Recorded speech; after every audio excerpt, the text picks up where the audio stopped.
ज्यादा खांदा की सी ਛਿੱਤਰ ਖਾਣੇ ਮੇਰੇ ਕੋਲੋਂ ਸਭ ਭਲਵਾਨੇ ਜੀ ਫੇ ਮਾਰ ਤੇ ਖਾਣੀ ਪੈਂਦੀ ਮਾਰ ਇਸ ਤੋਂ ਖਾਂਦਾ ਸੀ जी ਤੂੰ ਕਿਸੇ ਲਈ ਕੋਈ ਧਾਗਾ ਇਹਦੇ ਮੈਂ ਟੈਟ ਕਰਕੇ ਬੰਨ ਦੇਣਾ ਹਾਏ ਹਾਏ ਮੇਰੀ ਅੱਖਾਂ ਬਾਹਰ ਆ ਜਾਣੀਆਂ ਇਹਨੇ ਉਸ ਗੁੱਸੇ ਦੇ ਜਿਗਰ ਇੱਥੇ ਬੈਠ ਕਰ ਦੇਣੀ ਕਿਸਮਤ ਦਾ ਹਾਲ ਦੱਸਣਾ ਆ ਕਰਕੇ और आपने जाके वो ਮੈਂ ਉਹ ਖਾਦ ਇਹਨੇ ਦੋ ਤਿੰਨ ਵਾਰੀ ਮੈਨੂੰ ਉਥੋਂ ਕੁੱਟ ਪਵਾਈ ਮੈਂ ਉਹਨੂੰ ਇੰਜ ਕਰਕੇ ਕਿਹੜਾ ਛੱਡਿਆ ਮੈਂ ਕਿਹਾ ਖਾਤ ਕੱਢ फिर ਉਹ ਸਾਡਾ ਇੱਕ ਫੈਮਿਲੀ ਖਾਤ ਸੀ ਇਹਨੇ ਉਹ ਕੱਢ ਲਿਆ ਔਰ ਮੈਨੂੰ ਪਤਾ ਨਹੀਂ ਲੱਗਾ ਮੈਂ ਸਾਰਾ ਹੀ ਪੜ ਦਿੱਤਾ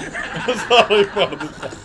ਇਹ ਕਿਉਂ ਤੇਰੇ ਕੋਲ जी जी जी ਅਸੀਂ ਚਾਹੁੰਦੇ ਕਿ ਥੋੜਾ ਜਿਹਾ ਨਾ ਵਾਇਰਲ ਹੋਈਏ ਇਹ ਸੋਸ਼ਲ ਮੀਡੀਆ ਜਿਹੜਾ ਹੈਗਾ ਨਾ ਸੋਸ਼ਲ ਮੀਡੀਆ सोशल मीडिया जी जी ਇਹਦੇ ਤੇ ਅੱਜ ਤੁਹਾਨੂੰ ਪਤਾ ਅੱਜ ਕੱਲ ਇਹਦਾ ਹੀ ਦੌਰ ਹੈਗਾ ਹੈ ਅੱਗੋਂ बिल्कुल बिल्कुल ਤੇ सही ਮੈਂ ਕਹਿੰਦਾ ਭਲਵਾਨੇ ਵੀ ਸੋਸ਼ਲ ਮੀਡੀਆ ਤੇ ਆਵੇ आप ਬੈਠੇ ਨੇ ਇੱਕ ਦੋ ਵਾਰੀ ਉਹਨਾਂ ਨੇ ਗਾਲਾਂ ਕੱਢੀਆਂ ਬੰਦ ਕਰ ਗਿਆ ਤੁਹਾਨੂੰ ਪਤਾ ਉਹ ਕੰਮ ਅਸੀਂ ਨਹੀਂ ਕਰਦੇ ਹੈਗੇ ਜਿਹੜੇ ਲਾਈਵ ਬਹਿੰਦੇ ਨੇ ਉਹ ਜੀਬ ਗੱਲਾਂ ਕਰਦੇ ਨੇ जी जी जी जी ਅਸੀਂ ਤੇ ਫਨ ਕਰਨਾ ਹੈ ਉੱਥੇ अच्छा आपने अपना फेसबुक बनाया हुआ है ਉਹ ਨਹੀਂ ਜੀ ਨਹੀਂ क्यों ਮੇਰਾ ਇਹਨੇ ਫੇਸਬੁੱਕ ਪਹਿਲੀ ਤੇ ਦਫਾ ਬਣਾਇਆ ਤੇ ਇੱਕ ਬੰਦੇ ਦਾ ਇਹਨੂੰ ਮੈਸੇਜ ਆਇਆ क्या ਉਹਨੇ ਕਿਹਾ ਤੇਰੇ ਫੇਸ ਤੇ ਵੀ ਲਾਣ ਤੇਰੀ ਬੁੱਕ ਤੇ ਵੀ ਲਾਣ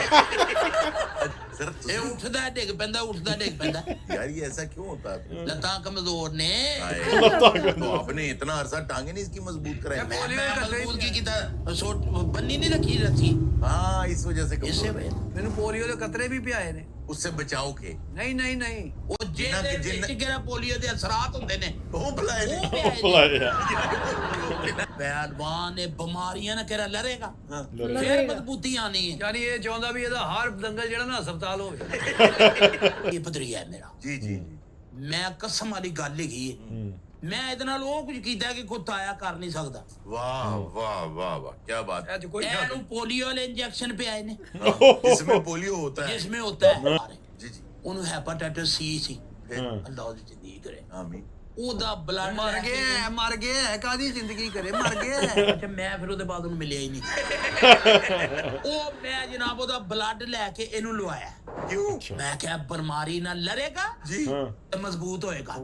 ਅੱਛਾ ओ माय गॉड आप ये हरकतें करते रहे ਯਕੀਨ ਕਰੋ ਮੇਰਾ ਇੱਕ ਦੋਸਤ ਸੀ ਉਹਨੂੰ ਆਖਰੀ ਦਰਜੇ ਦੀ ਟੀਬੀ ਸੀ ਅੱਛਾ ਮੈਂ ਇਹਦੇ ਉੱਤੇ ਉਹਦੇ ਕੋਲੋਂ ਥੁਕਵਾਉਂਦਾ ਰਿਹਾ ਕਹਿੰਦੇ ਨਾ ਉੱਤੇ ਚੂਨਾ ਪਾਓ ਜਿੱਥੇ ਥੁੱਕੇ ਮੈਂ ਤੇ ਤਾਂ ਮੈਂ ਕਿਹਾ ਚੂਨਾ ਨਹੀਂ ਪਾਣਾ ਤੂੰ ਇਹਦੇ ਤੇ ਥੁੱਕ ਤਾਂ ਹੀ ਨਹੀਂ ਸਿਹਤ ਬਣੀ ਤਾਂ ਕਿ ਲੜੇਗਾ ਬਿਮਾਰੀ ਨਾਲ ਲੜੇਗਾ ਮੇਰਾ ਤਾਇਆ ਹੈਗਾ ਜੋ ਮਰਜ਼ੀ ਕਰੇ ਮੇਰੇ ਨਾਲ जी जी ਮੇਰੇ ਕੋਲ ਘਰ ਐ ਨਹੀਂ ਰਿਪੋਰਟਾਂ ਦੇ ਐਕਸ-ਰੇ ਪਏ ਯਕੀਨ ਕਰੋ ਔਰ ਸਾਰੇ ਜਿੰਨੇ ਮੈਂ ਤੇ men of- ਪੋਜ਼ਿਟਿਵ ਮੈਂ ਤੇ ਹਸਪਤਾਲ ਦੇ ਵਿੱਚ ਮੈਨ ਆਫ ਦੀ ਡੈਥ ਆਇਆ ਮੈਂ ਨੌਕਰੀ ਦੱਸ